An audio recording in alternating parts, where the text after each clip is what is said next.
The subject 9 is team player and teamwork. Team player and teamwork. So let us go through the lecture notes together. Now, where once the everlasting Father galloped contentedly alone in the thick pitch black street of eternity, it is now the Father, Spirit, and Son together.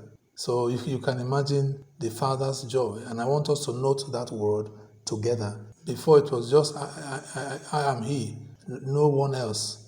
He looked about, he didn't see anybody. Say, but now it's not just me now. I have my Son and my Spirit with me, members of the Godhead. So that's what, as the Spirit says, as you call Godhead.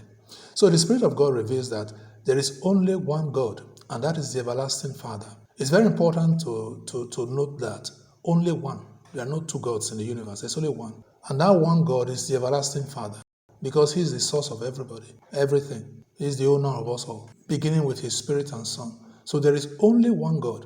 The Spirit and Son are exactly like Him by mode of birth, which is different from all others. However, like a team player, Father God does nothing without the involvement of His Spirit and Son. When it was time to create human beings, He said, let us make man in our own image. Let us, So as a team player, he does nothing without the involvement of His Spirit and Son. The Spirit to be the power, the only power in the universe to implement His decision, to have innumerable sons, and then to be the anchor or supporter for the Son, His firstborn Son, who was born to be the example or pattern. All the other innumerable sons are to be built to resemble, to attain. So this is the life we live. Our life, the purpose for our lives is to become like Christ. That is the point. For the reason for which Father God decided to have innumerable holy sons and through them fill the entire universe with Himself. So as a team player, now that the Spirit and Son were with Him, He's no longer alone, The Father will not do anything without the involvement of His Spirit and Son. And the Spirit, and He quite loves it when the three are called the Supreme Godhead. He really loves it when we call the Supreme Godhead, going to all the world, baptizing them in the name of the Father and of the Son and of the Holy Ghost. The Father enjoys it.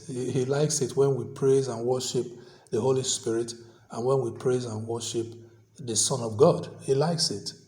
He likes it. He really does. You see, but the Holy Spirit will have everybody remember. That does not mean there are three gods in the universe. No, there's only one. There is only one, and that is the everlasting Father, together with His Spirit and Son. All right? And quite loves it when the three are called the Supreme Godhead.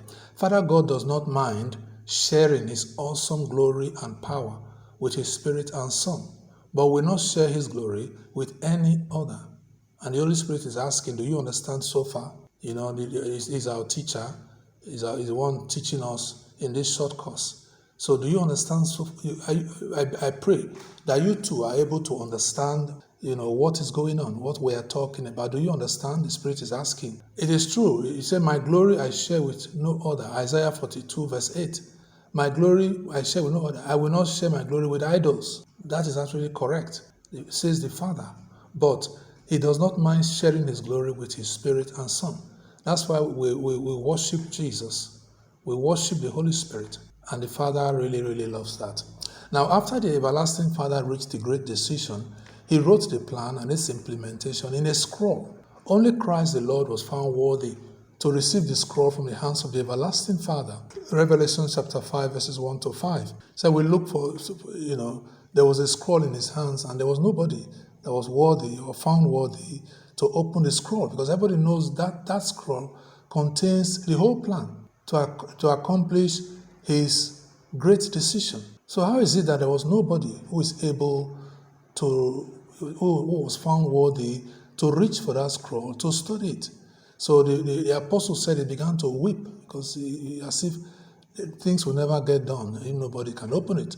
But the elder said, no, don't cry.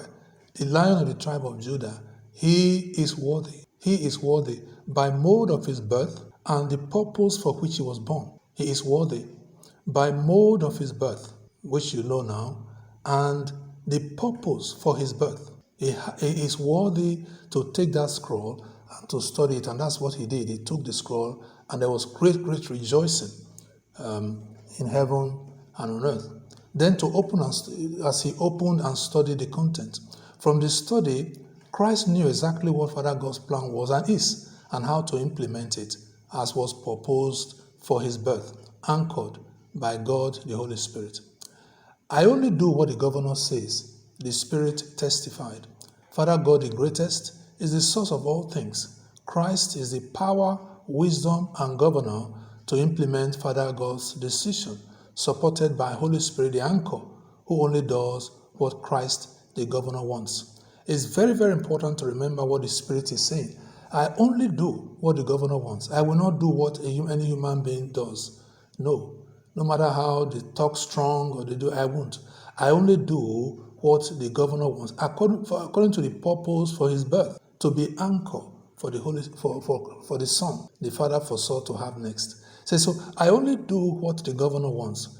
He calls Christ the governor. Why? According to the purpose of his birth, to be the firstborn among innumerable sons. So it was important for Christ to reign. And Father God conferred all the authority, all the glory into his hands, so that he will be able to implement his great decision. All right? And that's why the scripture calls Christ the power of God. Why? Because the Holy Spirit, who is the only power in the whole universe, only does what Christ, the governor, wants. And that calls for wisdom. It calls for wisdom in the church and among the people, and that's why that is part of the training, so that we all know exactly what is going on. He is the power of God, because the only power, the Holy Spirit, only does what he says. And that, what does that tell us? Let's not go about wasting our time. Instead, study to know what Christ the Lord said, and then confess that, and declare that, and make your request based on that. He said, because I only do what the governor wants. So this is the teamwork of the Godhead in the universe. This is how it functions. This is how it works. The Father, the Son, and the Holy Spirit. So I want